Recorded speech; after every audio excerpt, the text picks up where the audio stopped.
मध्य प्रदेश में बीजेपी प्रदेश की सभी 29 लोकसभा सीट तो कांग्रेस 25 से ज्यादा लोकसभा सीट जीतने का दावा कर रही है, लेकिन दोनों दलों के पास प्रत्याशियों का टोटा नजर आ रहा है और इसलिए दोनों ही दलों ने कई सीटों पर हारे हुए चेहरों को मैदान में उतारा है। इस मामले में कांग्रेस बीजेपी से आगे नजर आ रही है, फिर भी दोनों दल अपनी अपनी जीत का दावा कर रहे हैं। देखिए रिपोर्ट।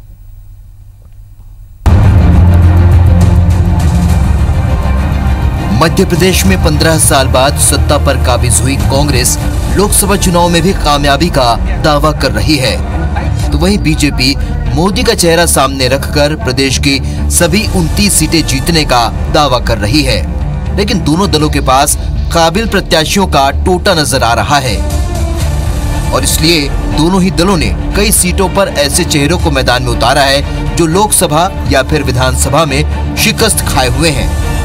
कांग्रेस ने ऐसे 9 प्रत्याशियों पर दांव खेला है। ग्वालियर से अशोक सिंह को प्रत्याशी बनाया, वो ग्वालियर से ही लगातार 3 बार चुनाव हारे। मुरैना से रामनिवास रावत को मैदान में उतारा, वो हाल ही में विधानसभा चुनाव हारे। जबलपुर से विवेक तनखा पर दांव, वो 2014 में लोकसभा चुनाव हारे। सीधी से अजय सिंह को उम्मीदवार बनाया, वो 2014 में सतना से लोकसभा चुनाव हारे और 2018 में चुरहट से विधानसभा चुनाव हारे। बालाघाट से मधु भगत मैदान में, वो 2018 में विधानसभा चुनाव हारे।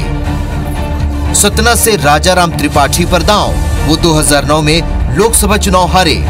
मंदसौर से मीनाक्षी नटराजन फिर मैदान में, वो 2014 में मंदसौर से लोकसभा चुनाव हारी। खंडवा से अरुण यादव लड़ रहे, वो 2014 में खंडवा से लोकसभा चुनाव हारे और 2018 में बुधनी से विधानसभा चुनाव हारे। विदिशा से शैलेंद्र पटेल को उम्मीदवार बनाया, वो इछावर से विधानसभा चुनाव हारे। हालांकि कांग्रेस का कहना है कि पिछली हार जीत से कुछ नहीं होता। इस बात पर जोर दिया गया कि जनता के बीच का प्रत्याशी कौन है। ये लोकतंत्र में हार जीत चलती है, पर यह देखा जाता है कि कौन कितना लोकप्रिय है, किसने जमीन पर कितना काम किया है।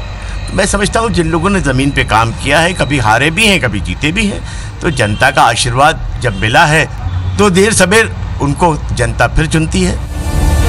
बीजेपी की बात करें तो ग्वालियर से विवेक शेजवलकर को प्रत्याशी बनाया, वो 1998 में विधानसभा चुनाव हारे। उज्जैन से अनिल फिरोजिया मैदान में, वो 2018 में तराना से विधानसभा चुनाव हारे। शहडोल से हिमाद्री सिंह पर दांव, वो शहडोल से ही कांग्रेस के टिकट पर लोकसभा उपचुनाव हारी। बालाघाट से ढाल सिंह बिसेन, वो 2008 और 2013 में विधानसभा चुनाव हारे। खरगोन से गजेंद्र पटेल, वो 2013 में विधानसभा चुनाव हारे। भिंड से संध्या राय, वो 2003 में डिमनी से विधायक थी। पार्टी ने 11 साल बाद फिर चुनाव लड़ने का मौका दिया।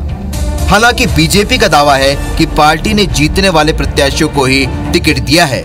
जो कह रहे हैं हारे हुए प्रत्याशियों पर दाव लगा दिया, इक्का दुक्का अब बात के स्वरूप कोई छोड़ दिया जाए तो और कौन से हारे हुए।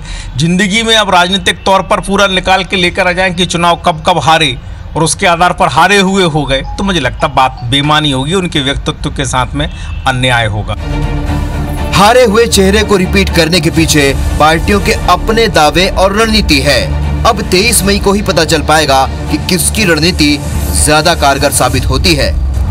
राकेश चतुर्वेदी, IBC 24, भोपाल।